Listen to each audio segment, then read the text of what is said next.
Our second annual Culture Wars conference.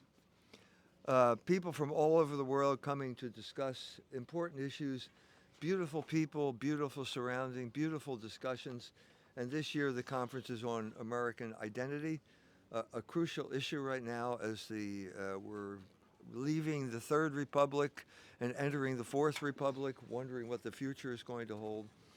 Um, Also a way of dealing with the issue of American identity, which has always been problematic for Americans, and also we will find out problematic for the world because of the particular direction American culture has taken throughout its history. It's always been a messianic operation. It was messianic for the Puritans who thought they were Gideon and the Indians were Amalek. When the religion evaporated, which is also what's happening now, the Protestant religion is evaporating from the American scene. The messianism took another turn, and it became a dangerous type of international imperialist messianism. But I think that's coming to an end too. And so we're here at this conference. It allows us to discuss these issues. Second time we've been here, we're thanks to our friend Tony Katanar, who took us to his vineyard today. It's just been a great experience. I'm just grateful that I've lived long enough to experience it. Wonderful. So we're gonna treat this as a live Q&A. I'll start off with the first question. Dr. Jones, what is Americanism?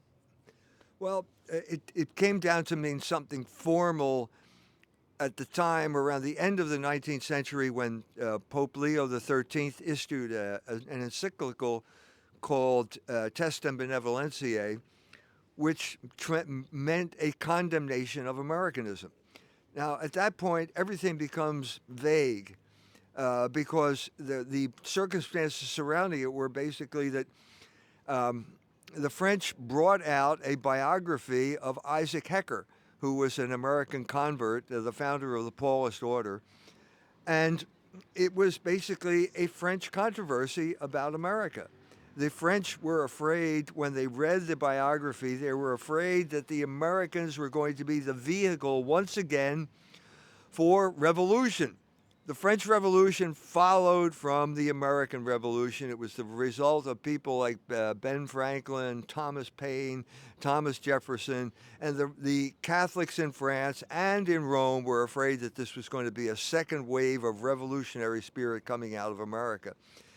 What it really was, so it came out, and Bishop Ireland, who was the main I would say proponent of what we'd call Americanism in the Catholic hierarchy in America, came out and said, we agree completely with the Pope. We agree that he should condemn all those things.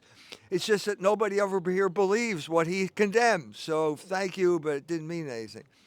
Well, not quite honest on his part, because what it meant, and there was an element of truth to this, was the fact that America was going to tell the church what it meant to be a Catholic. In other words, we're going to change the church because we Americans have a superior understanding of reality, and all those Dagos over in Italy, they better listen to us because we have the new plan. And if you read the letters that Monsignor O'Connell, who was head of Catholic University, was sending to Bishop Ireland, it's true. So this is right at the moment where Rome's getting suspicious. We have the Spanish-American War. The Maine blows up. Teddy Roosevelt assembles the Rough Riders. They're ready to charge up San Juan Hill. And John Ireland is cheering them on. Wait a minute, John.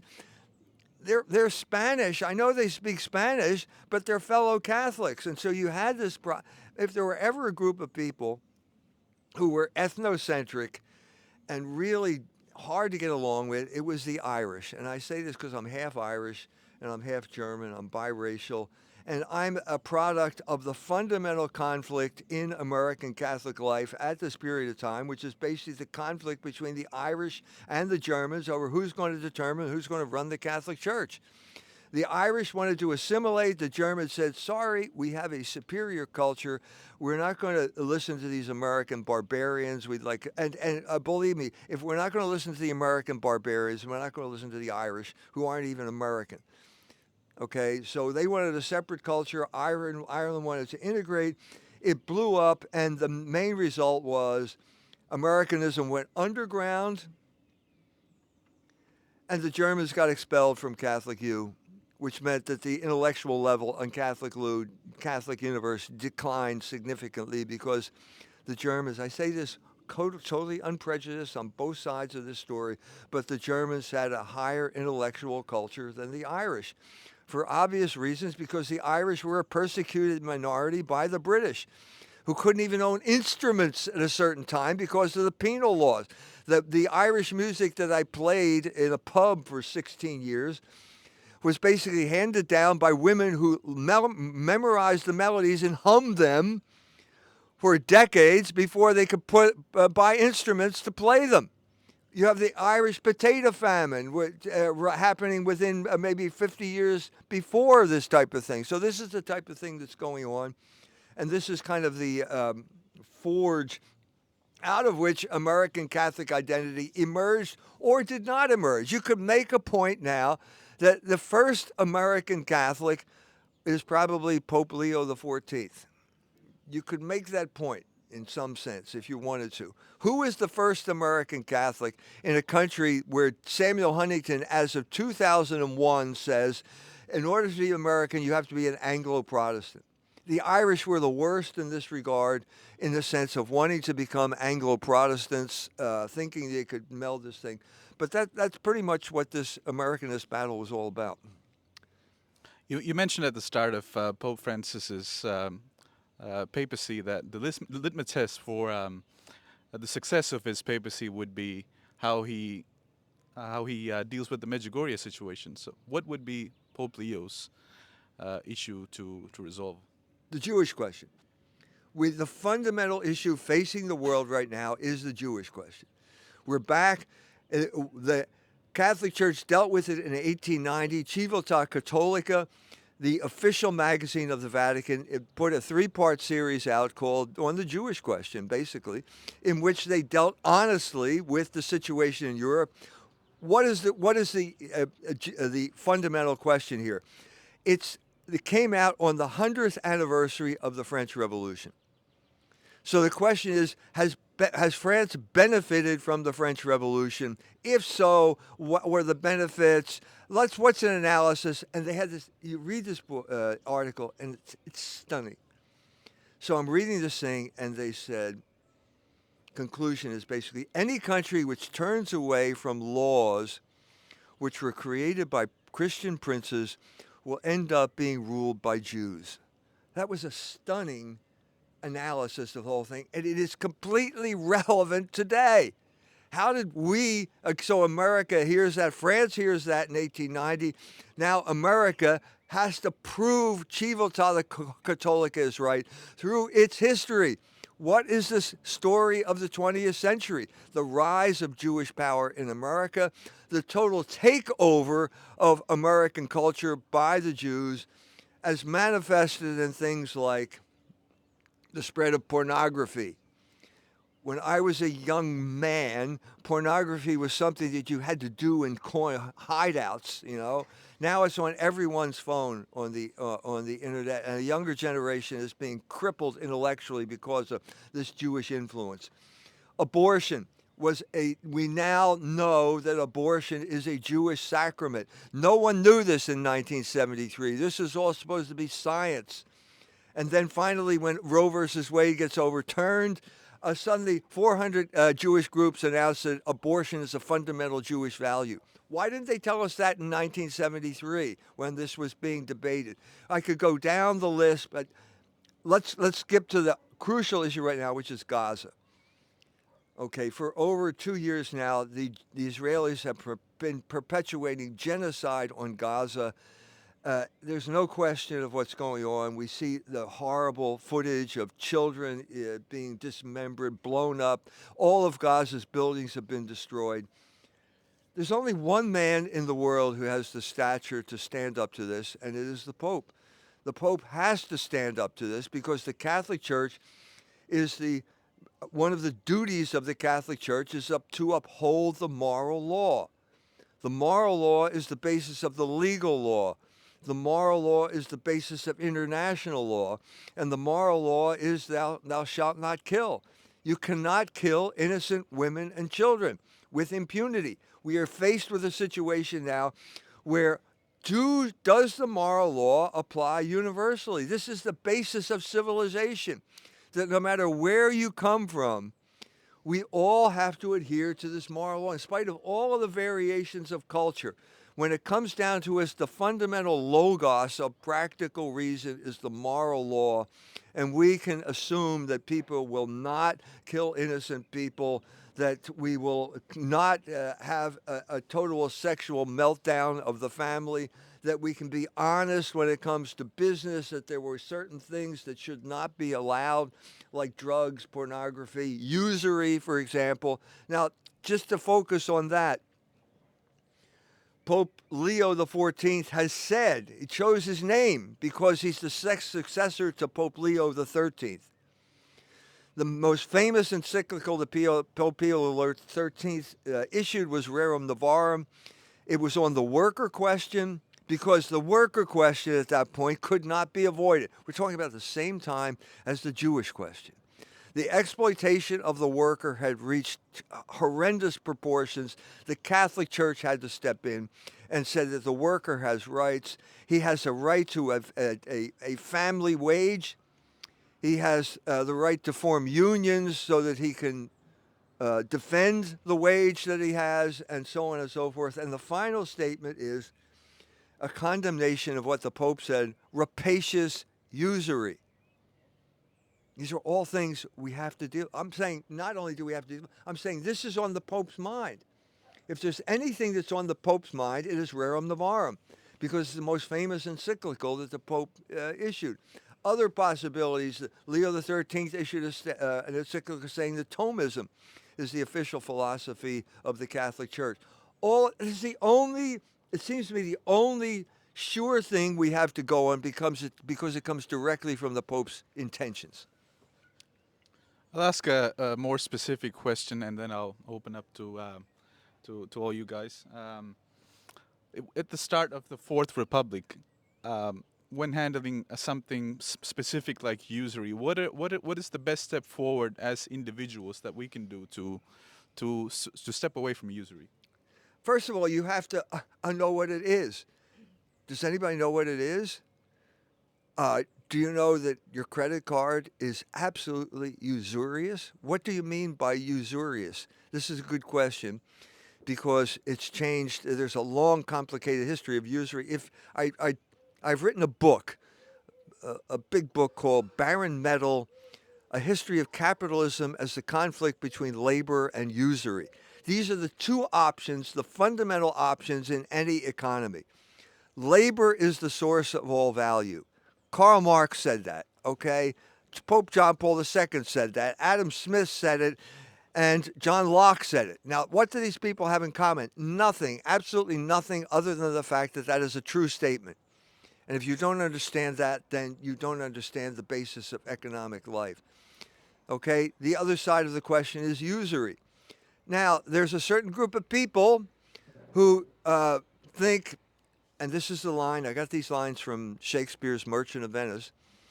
So the Merchant of Venice Shylock comes to Antonio, he's in trouble, and he says, I'd like to lend you some money. And Antonio says, if it's breed of barren metal, what's he talking about there? Aquinas said money is sterile because he got it from Aristotle. Aquinas said you can put 2 coins in a drawer and you'll come back 6 weeks later and you'll still have 2 coins.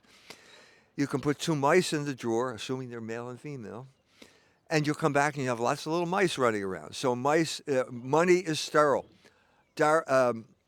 Dante, to give you a further explication of this, put both usurers and sodomites in the same circle in hell, because the usurer takes what is sterile and makes it fertile, through usury, and the sodomite takes what is sterile, what is fertile, namely sex, and makes it sterile because of the way he talks about sex. They're both in the same circle in hell.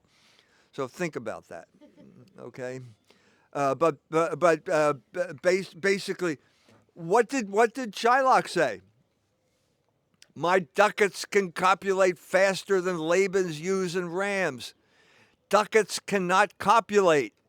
We're talking about compound interest, which is sinful because of the very nature of compound interest, which means that after a certain period, it all becomes unrepayable. It will wreck your economy. It will wreck your life. So do whatever you can to eliminate it from your life. There are bigger problems. How do we eliminate it from our society? There was a time when there were anti-usury laws in places like strict laws in New York and places like Texas especially. Those laws were all abolished so that the government could lend out money at 20%, T-bills at 20% during the 80s. That was part of the corruption of our economy that took place during the 1980s. Again, the same group of people, the Jews who controlled Wall Street, had access to easy money, bought up companies called leverage buyouts, loaded the company down with debt, and then stole the money and outsourced it to China, and it's wrecked our economy. So this is the type of stuff that I think must be on Pope Leo's mind because he chose the name Pope Leo. All right. Questions?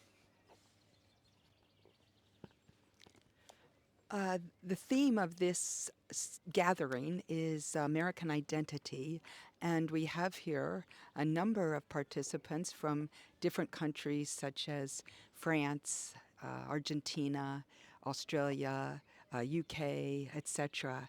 So tell us, Dr. Jones, why is the theme of Americanism or American identity important or relevant to people from foreign country, non-American countries? Right. Okay, good question, and the simple answer to that is the American Empire. Okay, so if America had just stayed off by itself, which is what George Washington told them to do, we wouldn't be having this conference. But this American identity, we talked about this today, this trajectory from east to west. You get these messianic Judaizers from England, these lunatics, these Puritans, the Quakers, all these people that the English couldn't stand and kicked them out, and they came here and they imposed their lunacy on America. It was existence coming in contact with essence, and there was something demonic about it to begin with. We talked yesterday about the satanic nature of the American empire, of American consciousness, American identity. We meant by that the inspiration that John Milton had on generations of Americans. All the people I went through, I don't have my notes with me, but who read Paradise Lost up till the very at the beginning where it's Satan's speech. Satan's speech, if I had it with you, I'd read it to you again, but Satan's speech is the inspiration for America. Why do I say that? Well, it was the inspiration for the Puritans. It was the inspiration for the anti-Puritans who found Tom Paine quotes Paradise Lost. Ralph Waldo Emerson, the romantic reaction to the Puritans. So you boil away the gist, you boil away the American experience, and the gist is Satanism. And so when the religion passes away, you still have the satanic will to power that's basically now, we're going to the Philippines now. And now we're going to Iraq. And now we're going to Iran. Well, wait, stop. It's not good. So I'm saying the American empire, first of all, empire is the vehicle for the zeitgeist in human history. And Hegel, this is Hegel speaking now, Hegel reduced it to figures, paradigmatic figures. Alexander the Great. That is the vehicle of Logos in human history. Is he a saint? No, not a saint. Okay, did he bring about good in spite of the wickedness that was often the manifestation? Of course he did. What good did he bring about? He spread Greek throughout the entire known world. And Greek became the lingua franca, and Greek became the language of the church, the Catholic Church. And without Greek, we would not have doctrines like the Trinity. Without Greek, God needed Greek.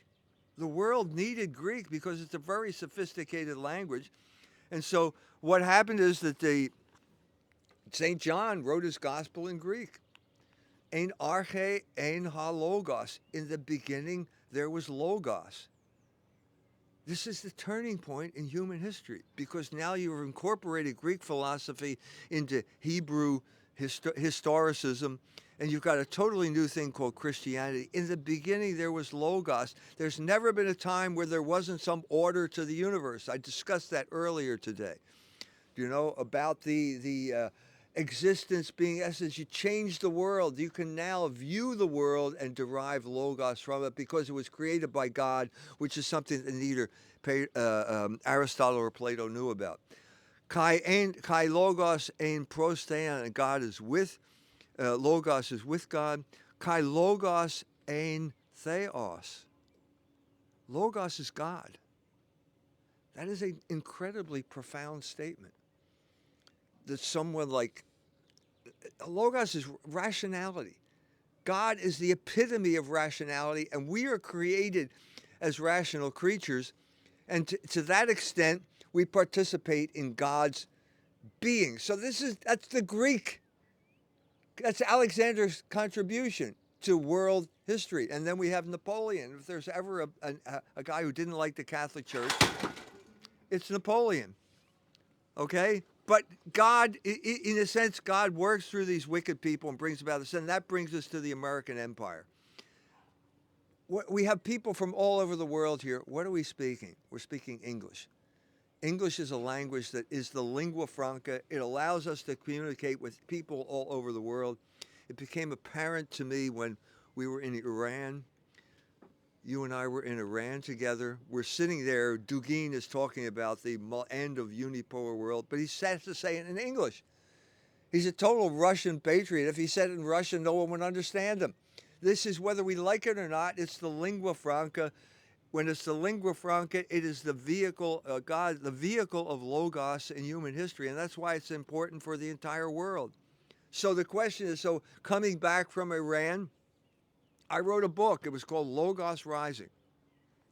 And I had to use the word logos because there's no other word that conveys all of that meaning other than the Greek word. Okay? And it was part of that conversation. It was in many ways because of the conversations we had in Iran, where you get these people, a totally opposite end of the world. These are people who are demonized by the Jews who control our culture. We're supposed to hate Iranians. And it was this great meaning. And it was in a celebration of Logos. It was a celebration that we could come together in spite of the fact that our governments were practically at war with each other, and we could reach some type of common understanding because God created us as rational creatures and we both shared that Logos. So my hope at that point, at one point when we were going there, thanks to Nader Talebzadeh, was that we had a nuclear agreement. We got a nuclear agreement under Obama. And then Trump comes in and tears it up and kills Soleimani, commits crimes like that. But, I mean, God has a plan. And God's plan is not going to be derailed by wicked people, because if it could have been derailed by wicked people, Satan would have derailed it. And then after the angels fell, Satan would have had a plan when he woke up in hell, the great moment celebrated in that speech, where he says, I'm going to come back. We're going to rise up. We're going to go back and we're going to fight these people. We're going to fight God. We're going to take on God. And I got a plan. And he didn't say it, but I'm going to corrupt Eve. And I'm going to cause the fall of Adam. And that will show God that the mind is its own place, and it's better to reign in hell than to serve in heaven, which is the motto of the American Empire.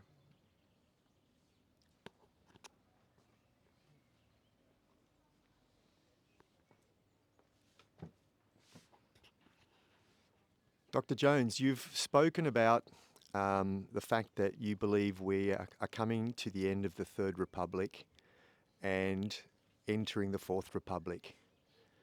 How will we know when the Third Republic ends and the Fourth Republic begins? What are the signs we should be looking for? The fourth, it will end because it lasts. Each republic lasts 80 years, so nothing lasts longer than 80 years. Israel is now heading toward its 80th birthday, and we're all hoping that we can have a big farewell party for Israel. Okay? So the First Republic begins in 1781 with the creation of the Constitution. That's a beginning. That's a clear beginning point. You need clear beginning points to start it. And you add 80 to 1871 and you get, or 1781, you get 1861. That's the Civil War. That's a clear, objective fact, historical fact. And that did end the First Republic because the First Republic felt if you were a Virginian, you were a citizen of Virginia, and Virginia happened to be part of a larger group, but you were a citizen of Virginia. If you go to Civil War battlefields, you'll still see it then at the beginning of the Civil War. This is where the Virginians fought the people from New York. All those battles are all that type of thing. So that comes to an end. And then we have 1865 to 1945. And that's the Second Republic, and that is the rise of an industry, the greatest industrial power on the face of the earth, the thing that propelled America to victory, because we supplied the Soviets with all of them. We had an incredible power base of industrial power, crappy instruments like crappy weapons like the Sherman tank, which was a Purple Heart box. Couldn't stand up to the Tiger tank, but we produced a lot of them, killed a lot of people. But anyway, we come out on top in 1945, and this is the beginning of the American Empire. The only problem was there was a Soviet empire at that point, but that collapsed with 1989. The Berlin Wall comes down 1991. And so we are the unipolar power. Fukuyama says this is the end of history. It's like heaven on earth, but history didn't end, and now this is coming to an end. All you have to do it's arithmetic. That's all it is. Add 80 years, and it's 2025. That's where we are right now, and we're talking about let's talk about weaponry. Those tanks and aircraft carriers that won World War II are now obsolete. We can watch all the drone is now the weapon that can kill we have eyes in the sky that can see everything, certainly in a place like the Ukraine. We have the big aircraft carrier, cost I think $1 trillion, and these wogs called Houthis with towels on their head fired a missile, and the United States had to leave the Red Sea with their $1 trillion. These are all signs that things are passing out. The main sign that I've been talking about is Protestantism. What we are witnessing now is the disappearance of Protestantism. And we're fortunate to have ministers here who were Protestant ministers. There's a consensus emerging. I could just go in one detail after another, but this is going to pass out of existence, which is significant, okay, for America, because the real grammar, ethnic grammar of America is we're here in what used to be Yugoslavia. It's very similar to Yugoslavia. I discovered this by coming to Yugoslavia. So it's called the triple melting pot theory, Protestant, Catholic, Jew. No matter where you come from, you will end up being one member of these groups, and they were the main groups that came from Europe. Okay, what we're seeing, I've told you before that America was a Protestant creation. Samuel Huntington said it created the Puritans are the people, the English Puritans created the form, and we're all immigrants and we all conform to the form. That's passing away. That leaves, this is Protestant, Catholic, Jew. That means there's only two groups left. And what we're going to see at the beginning of the Fourth Republic is the battle between the Catholics and the Jews that I just described. That the Pope Leo XIV is going to have to say, he already wrote a letter to the American Jewish Committee saying, we're going to continue the dialogue. That's fine. You want to talk to them? I'll tell you what to say, okay? First statement, you killed Christ. That will be the opening of our dialogue. And I'm basing this on the Acts of the Apostles. This is what St. Peter did when he went back to Jerusalem after the Pentecost, after he was no longer consumed with fear of the Jews. You killed Christ. And add a little bit from St. Paul, the Jews are the people who killed Christ, and they are enemies of the entire human race. This is something that we accepted by faith because it's in our scriptures, it's in the 1 Thessalonians 2. Now it's empirically verifiable. We know now, everyone on earth knows that these people are enemies of the entire human race. They can't get along with anyone, and so we'll enter this dialogue by trying to, let's land this plane right now. You had 80 years, founded the state of Israel. The United States treated you better than any other country you ever lived in. You abused your privileges as citizens to bring about all the things we talked about, abortion, endless wars in the Middle East. And now we're going to land this plane and we're going to say, your time is up. And so we'll be happy to help you, as St. Peter helped you, by offering you salvation on the terms of Jesus Christ, ones he said, which means if you accept baptism, you can be saved. You have no privilege anymore. We're getting rid of Jewish privilege. It's over. Okay, so don't play that card anymore. Don't tell me you had relatives who died in the Holocaust. That's a trope from the Third Republic. If there's ever a trope, the founding metaphor of the Third Republic was the Holocaust narrative, created to justify American war crimes in World War II. With the help of the Jews from Hollywood, it was Billy Wilder and C.D. Jackson who created the first Holocaust film. It got out of control. I've talked earlier today, the adults in the room realized very quickly after World War II, you cannot let Jews determine your foreign policy. Herbert Hoover, the great hero. Again, this is an example of what I talked about, of the residual effects of baptism. There are residual effects there. And the fact that Herbert Hoover and other people, Christians, stood up, he was a Quaker.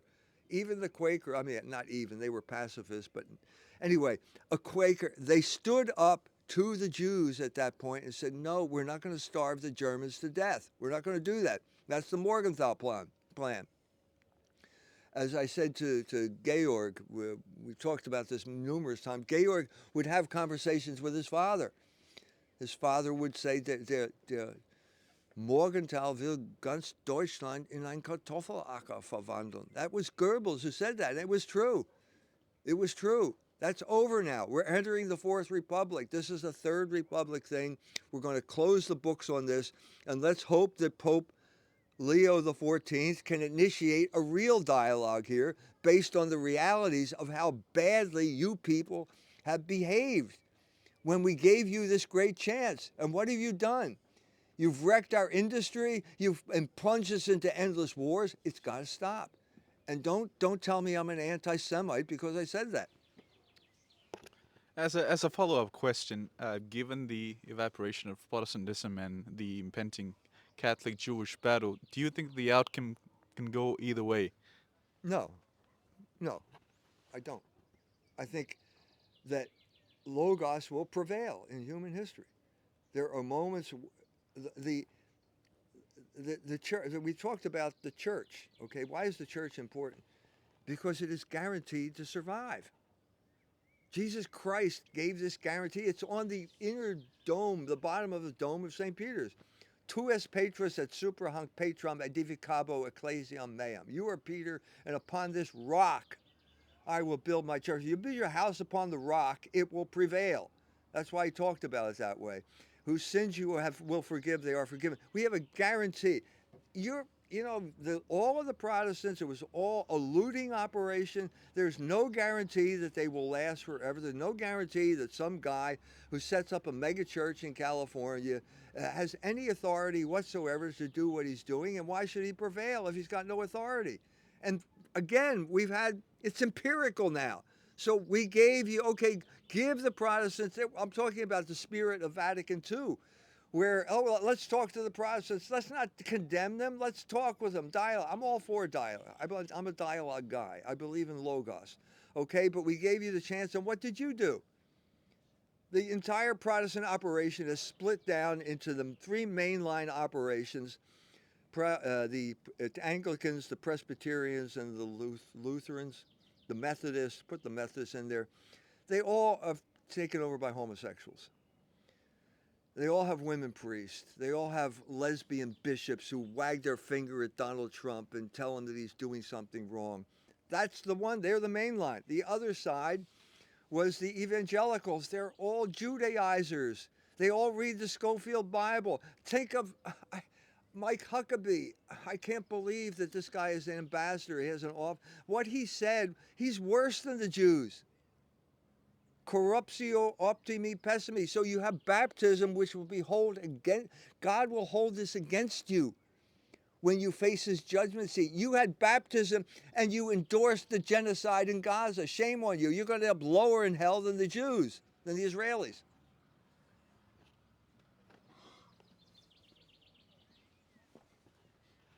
Dr. Jones, the Holy Rule of Saint Benedict, written for monks 1500 years ago, speaks about the abbot, quote, "And in the very correction of the brethren, let him act prudently, and not go to excess, lest seeking too vigorously to cleanse off the rust, he may break the vessel. Let him ever keep his own frailty before his eyes, and remember that the bruised reed must not be broken. By this we do not mean that he should suffer vices to grow up, but that he could cut them off prudently and with charity, according as he shall see that it is best for each." Unquote.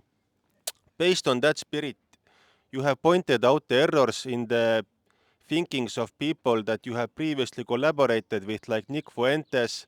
Recently you spoke about Red Ice TV. So the question, is it necessary to criticize those people? If it is necessary, why is it necessary? And how much is it necessary to criticize them? That would it be helpful to cut down the criticism a little bit and speak about something else? Well, it says in Scripture, if you correct a wise man, you make a friend, and if you correct a fool, you make an enemy. So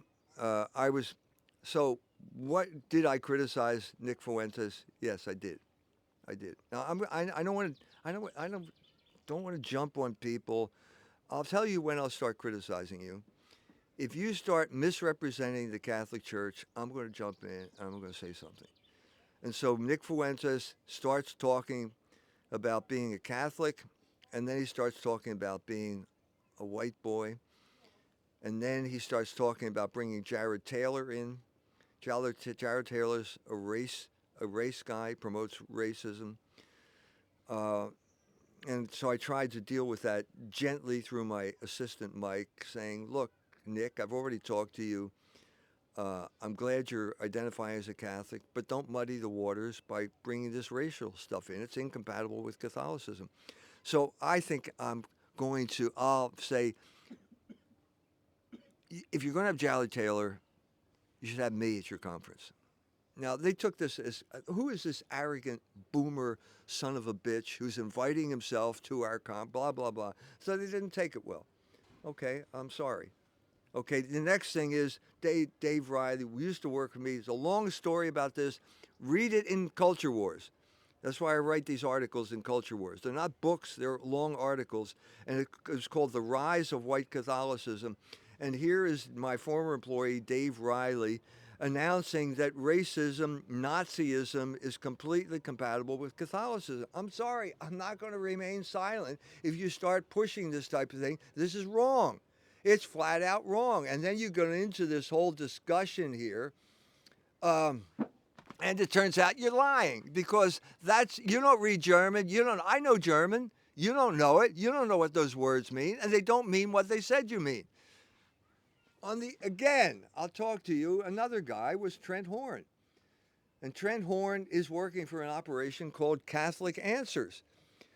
Okay, I knew the guy who founded it. There was Carl Keating. It was trying to deal with fundamentalists who were saying the Catholic Church is the whore of Babylon. Okay, that's kind of low-level stuff. But now it's different. Trent Horton comes in and he announces, as Catholic, qua Catholic, that anti-Semitism is a sin. I'm sorry, buddy, but if you say something like that, you can expect an email from me because you are misrepresenting the Catholic Church. Tell me what it is, Trent. What is it? That's just so. Then it turns out that there is a conference down in Washington sponsored by the Philos Project. Oh, by the way, the Philos Project is funded by Paul Singer, the Jewish vulture capitalist, whose job is to wreck the Argentine economy and other things like that. Okay, so then they get there. Oh, there's Trent Horn. Trent, I'm glad this is my friend Richard Zablocki is responsible for this. So anyway, he gets me to go down there, takes me into the conference, and the lady says, "Well, I'm ready to answer any questions, but you have to put them on your cell phone." Honey, I don't have a cell phone. I had a smartphone once, and I was too stupid to use it, so I had to give up my smartphone.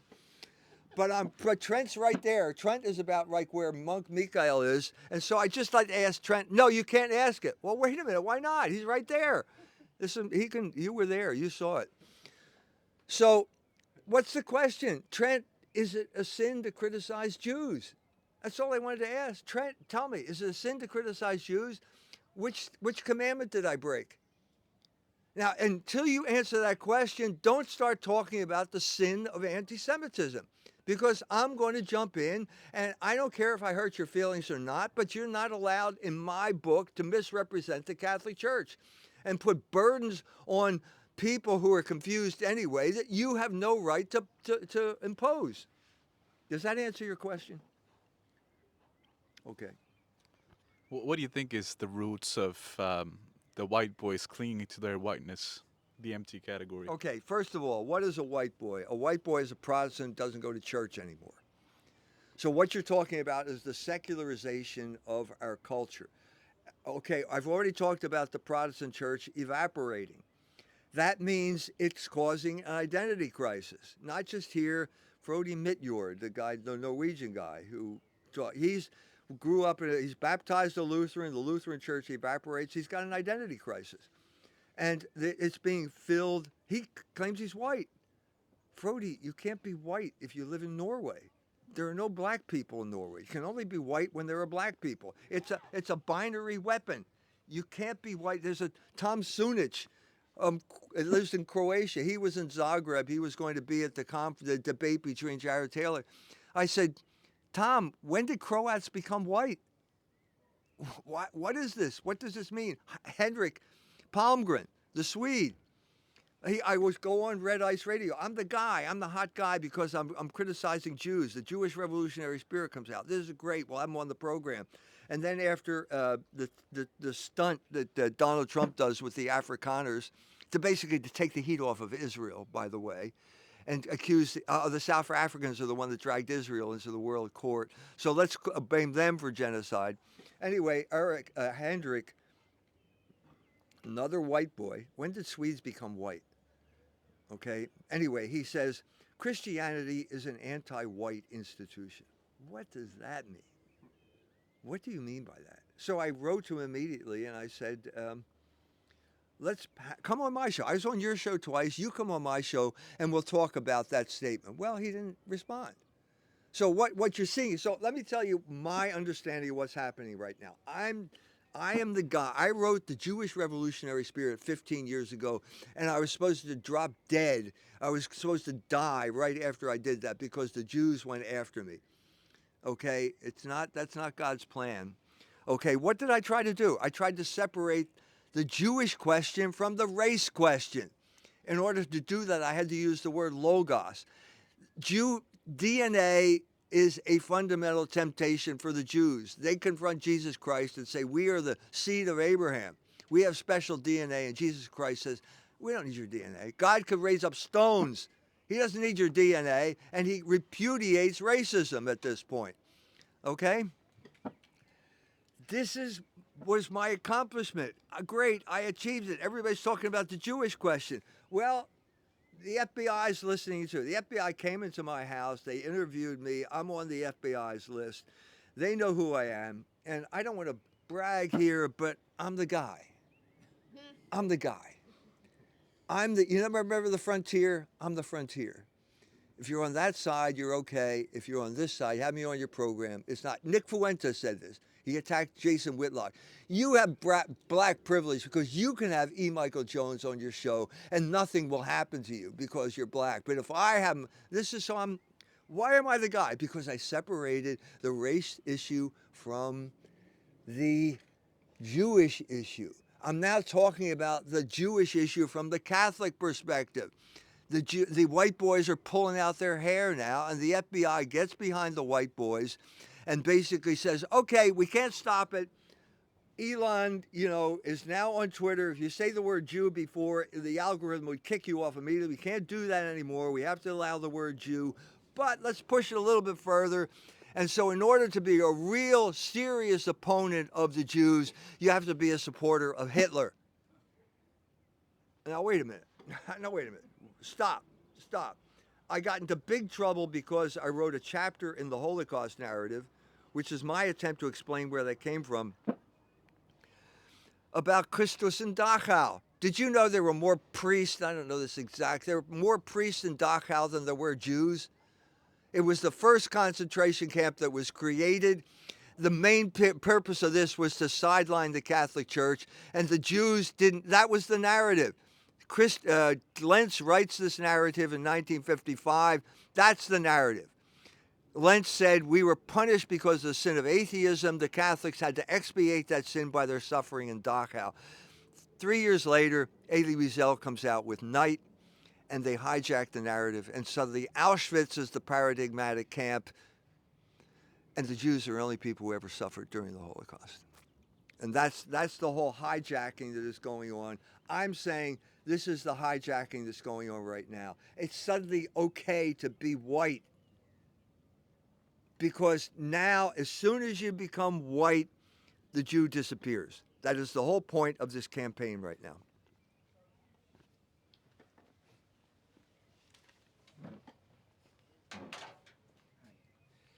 Okay, I hope this is not too long.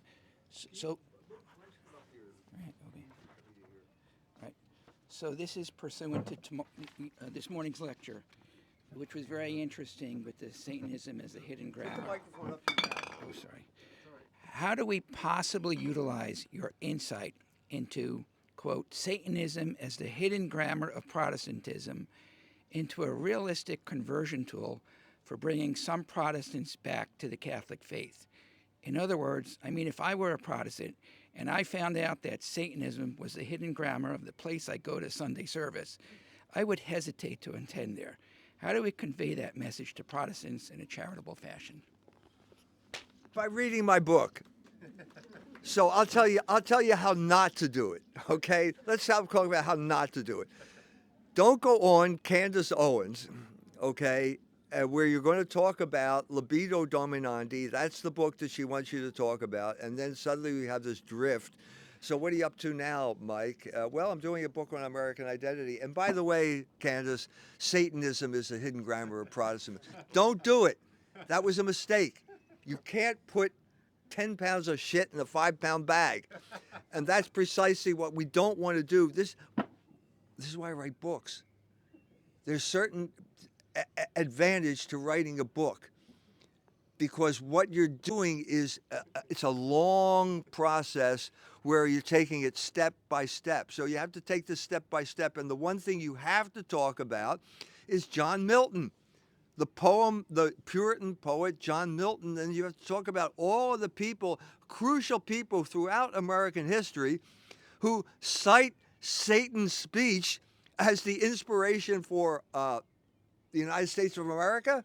Tom Paine did it in Common Sense, which is the pamphlet that created the American Revolution. Jack London did it at the end of the 19th century. This is the way you've got to approach it. So it's like I don't follow my own advice. Like my big advice was stop scrolling, start reading. And here I blab this when I shouldn't have done it. And so that's, you see what I'm saying? That's right. Yep. Do you have another question?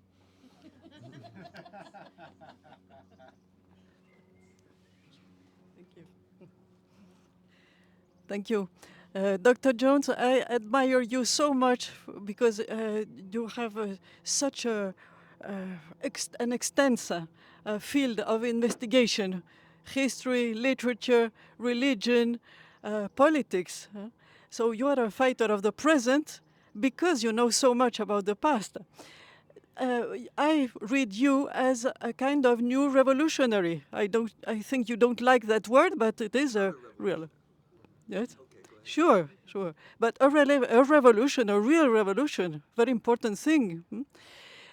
You know, you remember that the Orthodox Christians are very much anti-Judaic.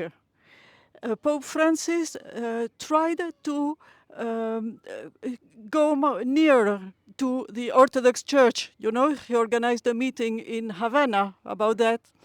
It didn't have much success. Do you think that it is a way that is going to give more fruits now? And do you think it will be interesting for our new Pope? Yeah. So again, let's not think of this in terms of individuals. Not to say individuals are important. Let's think of this in terms of the river of human history. And in a sense, we're all boats on the river of human history. We call this the zeitgeist. And the most important thing is to understand where you are when it comes to the zeitgeist. And I'm saying now is the moment. You know, there were moments like, let's take Pat Buchanan.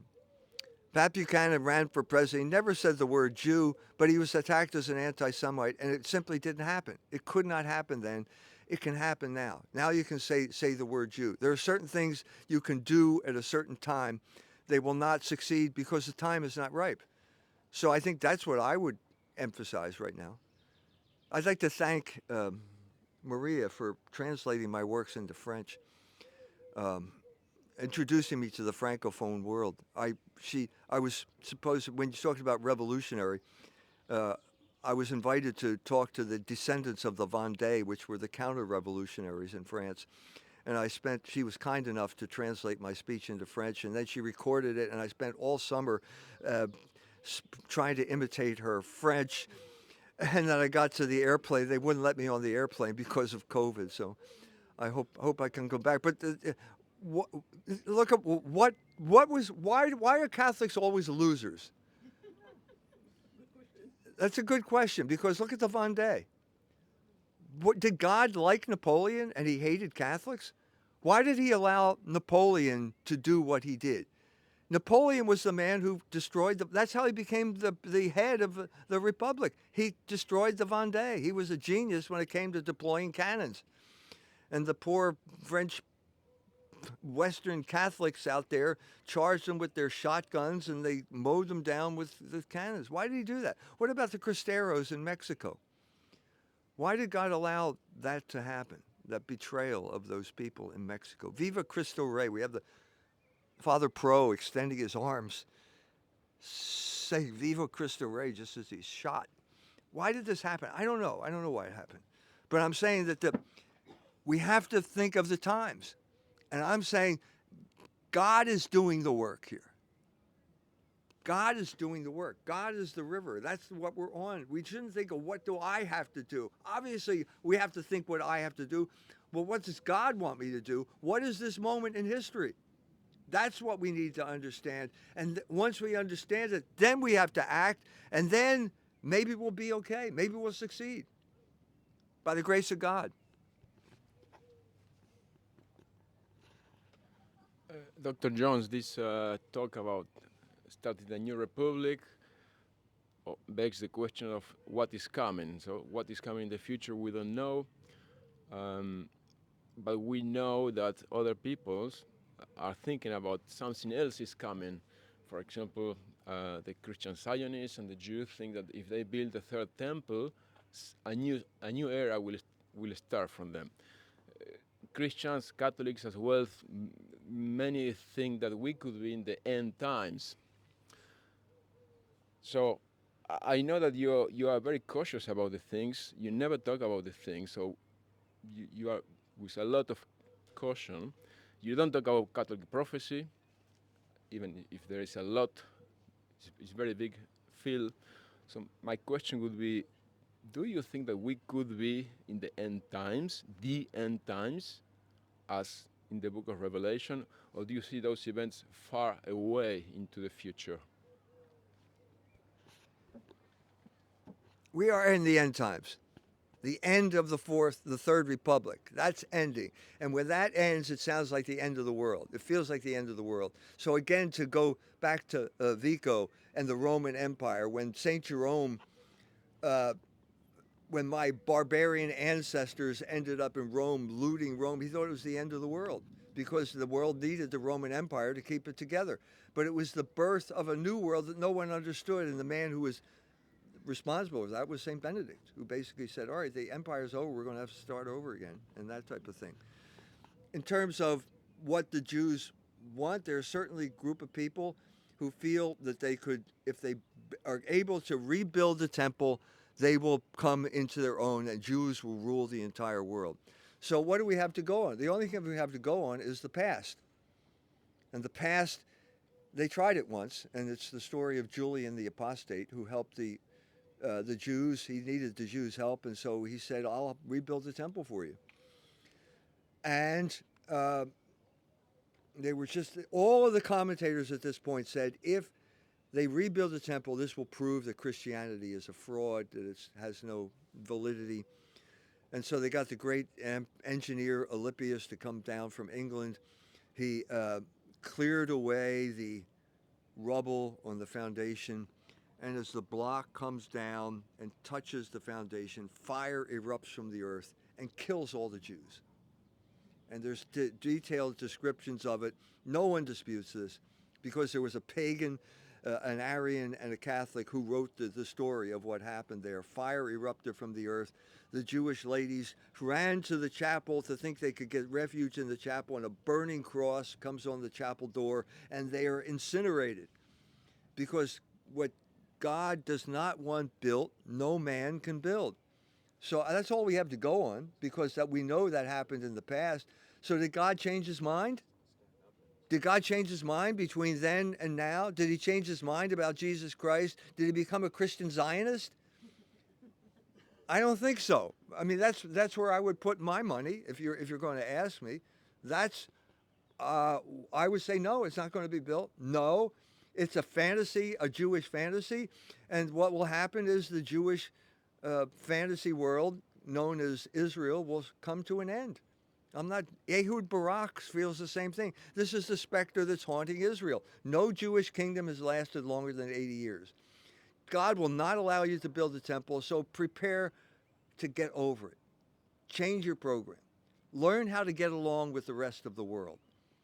Okay, get rid of this Zionist dream that you are above the law. I think that's what's going to happen. And I don't think we're in the final days. I don't think that. I asked Bob Genesis. He knows more about the book of Revelations than I do. He wrote an article giving his reasons why. You can read it in Culture Wars. Thank you for all your questions. It's been a great pleasure to share this episode with you all. Let's offer up a Hail Mary for the conversion of Jews and the rise of Logos. In the name of the Father, and of the Son, and of the Holy Spirit. Amen. Hail Mary, full of grace, the Lord is with thee. Blessed art thou among women, and blessed is the fruit of thy womb, Jesus. Holy Mary, Mother of God, pray for us sinners, now and at the hour of our death. Amen. In the name of the Father, and of the Son, and of the Holy Spirit. Amen. Salam. Thank you.